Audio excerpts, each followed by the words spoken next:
अस्सलाम वालेकुम रहमतुल्लाहि व बरकातुहू। पतलियाँ झील के पैदल सफ़र का आज एपिसोड नंबर 4 है। आज हम आपको नीलम वैली आज़ाद जम्मू एंड कश्मीर के ऐसी खूबसूरत जगह पर लेके चलते हैं जहाँ पे चारों अतराफ़ में आपको खुले मैदान ही नज़र आएंगे।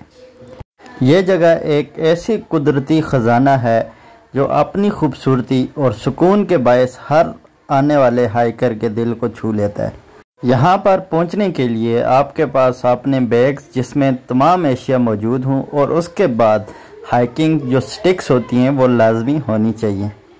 ये जगह नीलम वैली के खूबसूरत गांव लवात बाला से तकरीबन 13,000 फुट की बुलंदी पर वाक़या डन्ना मेडोज़ के नाम से जानी जाती है, जिसके चारों तरफ ऊंची बादलों से घिरी हुई खूबसूरत पहाड़ियां देखने को मिलेंगी और दूर दूर तक आपको सब्ज़ाज़ार मैदान देखने को मिलेंगे।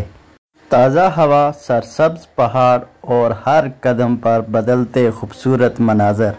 जैसे जैसे हम आगे बढ़ते रहे फितरत का जादू हमें अपनी तरफ खींचता रहा और हमें पुरसकून और पुरफ़ज़ा मकाम देखने को मिलते रहे। जहाँ तक हमारी निगाह जाती थी वहाँ तक ही सब्ज़ाज़ार पहाड़ियाँ और ख़ूबसूरत मैदान हमें देखने को मिलते रहे। आज का हमारा सफ़र मज़ीद मज़ेदार होने वाला है। जैसे जैसे आगे बढ़ते जाएंगे ऐसे ऐसे खूबसूरत वादियाँ, खूबसूरत नज़ारे देखने को मिलेंगे। फ़िलहाल ढोक, गुजर डन्ना मेडोज़, डन्ना के खूबसूरत मैदान जो कि नीलम वैली की खूबसूरत वादियों में इनका शुमार होता है।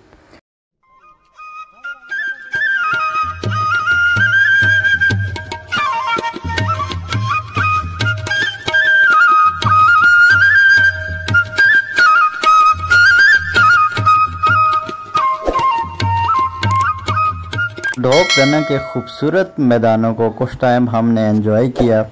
कुछ टाइम रेस्ट करने के बाद हम फिर आगे की जानब चल दिए। थोड़ा सा आगे जाने के बाद एक खूबसूरत पानी का झरना सा बनाया हुआ है, चश्मा बनाया और काफ़ी दूर से उस पानी को लेके आए हुए हैं। हम वहाँ पे गए, वहाँ पे भी हमें खूबसूरत जितना जितना हम आगे बढ़ते रहे इतने ही हमको खूबसूरत मनाज़र देखने को मिलते रहे। ऐसा लग रहा था कि किसी जन्नत में हम आ चुके हैं। जहाँ से हमारा सफ़र स्टार्ट हुआ था वहाँ से आगे तकरीबन 2 से 3 घंटे का जो हाइकिंग ट्रैक था वो काफ़ी ही ज़्यादा मुश्किल था, लेकिन जब हम इन खूबसूरत वादियों में, इन खूबसूरत नज़ारों में पहुँचे हैं तो हमें ज़रा सी भी थकन महसूस नहीं, बल्कि हम और ही ज़्यादा तंदुरुस्त चुस्त हो गए। खूबसूरत हवा, ठंडी हवा, यख बस्ता हवाएँ चल रही थी। उसके बाद हम यहाँ पे ये पानी जो है यहाँ पे काफ़ी दूर से लेके आए हुए हैं। ये नीचे जो बनाया हुई ये जगह ये जानवरों के लिए और अपने लिए यहाँ से ताज़ा चश्मों का ठंडा पानी पीने के लिए यहाँ पे हमारे पास खैर यहाँ पे बोतल नहीं थी। हमने एक बैग से शापर निकाला और शापर में पानी भर के हम आगे की तरफ निकले, क्योंकि यहाँ से आगे जो है ना काफ़ी दूर तक वो जो पिछली पहाड़ियाँ आपको एंड वाली पहाड़ियाँ बादलों वाली नज़र आ रही हैं वहाँ तक चश्मे का कोई नाम और निशान नहीं था। इसलिए हमने बोतल न होने के बावजूद हमने शापर में पानी को उठाया, लेकिन हम थोड़ा सा आगे जाने के बाद हमें बोतल मिल गई थी। हमने उसमें अपना पानी डाला, शापर को किया खाली और आगे हम चल दिए। इसलिए कि थोड़ा सा आगे जाने के बाद इन मैदानों को क्रॉस करने के बाद आगे जो जंगलात के एरिया स्टार्ट होता है वहाँ पे हमने नाश्ता करना था, चाय बनानी थी। बाकायदा सारा सामान हम उठा के यहाँ पे निकले हुए थे।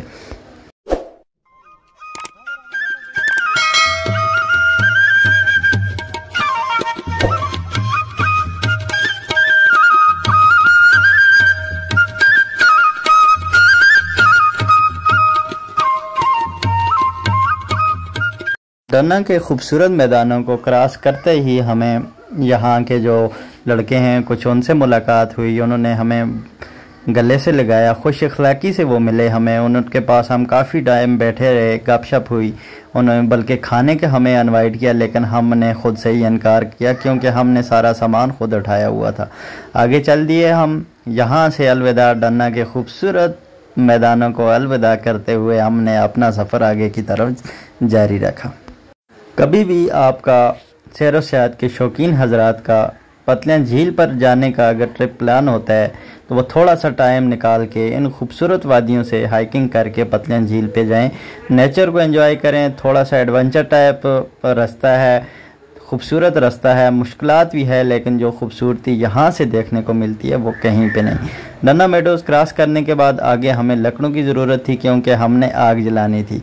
यहाँ से हमने छोटी छोटी लकड़ियाँ इकट्ठी की और उसके बाद हमने थोड़ा सा ऊपर जाने के बाद अपना सारा सामान निकाला। वहाँ पे हम चूल्हा बनाया और आग जला के अपना नाश्ते का बंदोबस्त करने को स्टार्ट हो गए।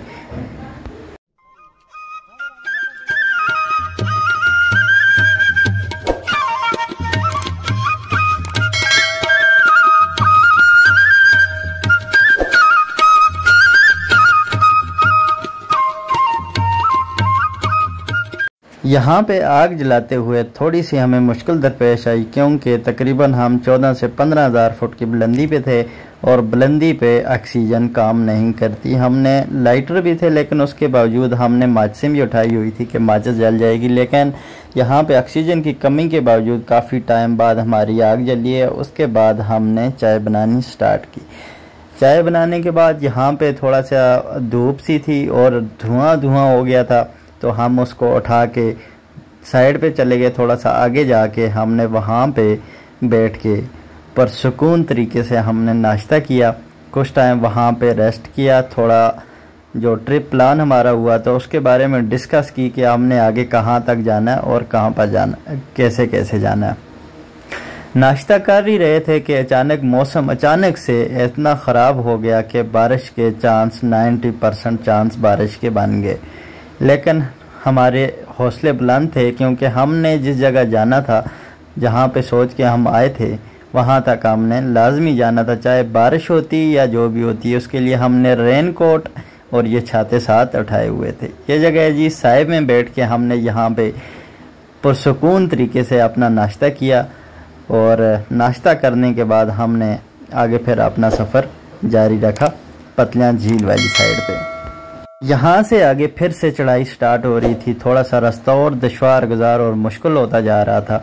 इन पहाड़ियों को, ऊपर वाली जो पहाड़ियाँ हैं, जो रास्ता मुश्किल है, उनको क्रॉस करने के बाद आगे फिर से खूबसूरत, जैसे ये पीछे आपने मैदान देखे हैं सब्ज़ाज़ार, इससे ज़्यादा कहीं दूर दूर तक फैले हुए सब्ज़ाज़ार मैदान, उनमें हमारी एंट्री होती है।